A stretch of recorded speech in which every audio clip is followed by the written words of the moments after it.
What's going on, Ben here, and today we have another Starfield video just to help get a nice start in the game with a new ship and spacesuit fairly early on, and it will be a massive upgrade to what you probably have already.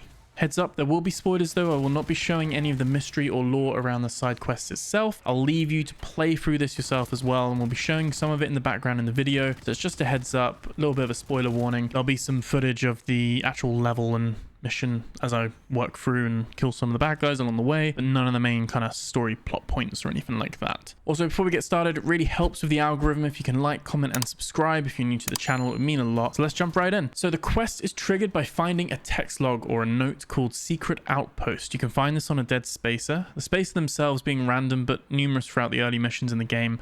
I found mine on Altair 2 during my Let's Play Come Quest With Me video that I put up the other day. I'll link that above in case you're interested. But some people have found it on various other planets. It's a random drop. It doesn't seem to be super rare. So check your notes in your inventory because you may already have it. Once you have the note, it'll tell you that there's a secret outpost on Denabola 1b. You can travel to this planet without the secret outpost note, but you won't have the marker to land here. You'll be greeted by lots of spaces when you arrive at the planet, and you just have to work your way through. There'll be some audio logs and some story dotted around the environment as you make your way into the base. Just clear out the enemies as you go and be careful. I'm not sure if this scales. I came here around level 10 and there were a few level 38 enemies, but plenty of ammo and meds. We'll see you through just fine, hopefully. It may scale higher or lower if you're further in or if you're just starting out in the game. I was playing on normal difficulty, so your mileage may vary if you're on a harder difficulty. Anyway, don't want to spoil too much, but you'll reach a point where there's a non-hostile NPC. You want to either help him or kill him. I don't think it really matters too much. I chose to not trust him and kill him. The next room will then have a puzzle. There are a row of letters on the ground and turrets ready to mow you down if you step on the wrong letter.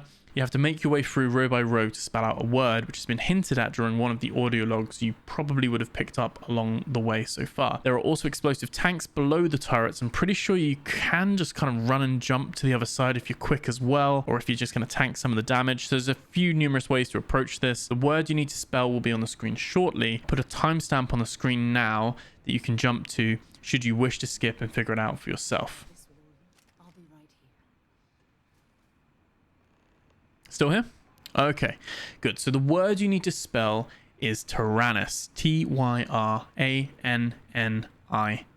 I found it could be pretty fickle and even felt like my companion would run after me and trigger the trap. So after reloading, ask them to wait at the front of the room, quick save often as you go through this. Just make your way across the room to press the switch and you'll disable the turrets. Quick tip, you can also destroy the turrets afterwards to get some resources if you wish as well. Anyway, once you've crossed the other side and gotten through, there are some turrets and robots you have to fight, but there's nothing too extreme in my case. Although again, it may vary perhaps if you're a higher level.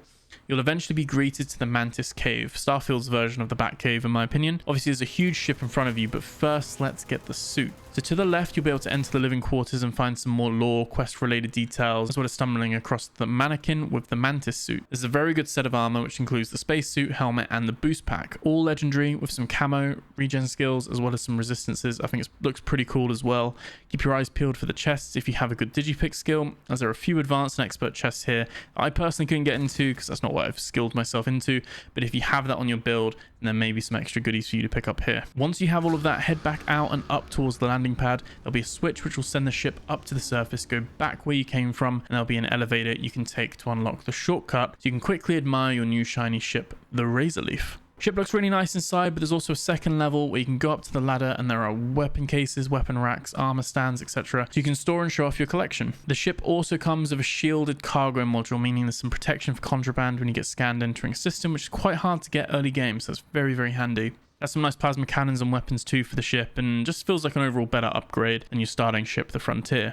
I said, I don't feel like this is a cheat code or the best ship in the game, but it's a nice boost for your survivability early on in the game and really nice quest as well, from what could be a quest that is easily overlooked or skipped if you pick up the note and didn't read it. Also, just before we wrap up, just wanted to answer a few questions because this was my first ship that I got as well. As soon as you get in it, your old ship will become part of your fleet, and you can access it again by going to the spaceport like in New Atlantis, talk with a ship technician, and you'll be able to swap between the two. You'll also be able to edit both of them, etc. Any inventory in the cargo hold will also be transferred over to your new ship as well. So as soon as you get in it and you actually like fly off with the Razorleaf, everything that was in your Frontier that was in the cargo hold will just be transferred over. It'll just be all there for you. And you'll also get some unique dialogue options here and there from what I've seen so far by using the ship as well. You know, if you're hailing some pirates or anything like that, I've come across some dialogue options here and there, which I won't spoil. I'll leave that you to find out and enjoy. I'm sure there might be more as we proceed further into the game as well. So that's all from me. Hope you found that useful. Thank you for watching. Please consider dropping a like, leave a comment, and subscribe to the channel if you're new. It would mean a lot.